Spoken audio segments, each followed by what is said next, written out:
సంగారెడ్డి జిల్లా నారాయణఖేడ్ కేంద్రంలో తెలంగాణ కాంగ్రెస్ పార్టీ అధ్యక్షులు రేవంత్ రెడ్డి పిలుపు మేరకు తెలంగాణ ప్రభుత్వం నిర్వహిస్తున్న దశాబ్ది ఉత్సవాలకు వ్యతిరేకంగా దశాబ్ది దగా పేరుతో ధర్నా నిర్వహించారు.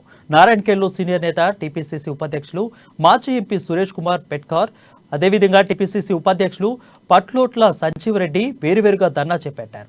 సురేష్ కుమార్ పెట్కార్ ను తన ఇంటి నుంచి ర్యాలీగా బయలుదేరి రాజీవ్ చౌక్ వద్ద ధర్నా కార్యక్రమం నిర్వహించారు. అలాగే పట్లోట్ల సంజీవరెడ్డి తన వసతి గృహంలో ధర్నా చేశారు. స్థానిక ఎంఆర్ఓ గారికి ఆర్డీఓ గారికి సార్ అవి మొత్తం నారాయణఖేడ్ వాళ్ళకి అని చెప్తున్నారు, నారాయణఖేడ్ వాళ్ళ పేర్లు రాస్తున్నారని. మరి ఏమన్నారు వాళ్ళంటే లేదు భూమి జూకల్ శివార్లో ఉన్నది, జూకల్ వాళ్ళకి ఇచ్చిన దగ్గర శాంక్షన్ అయినాయి.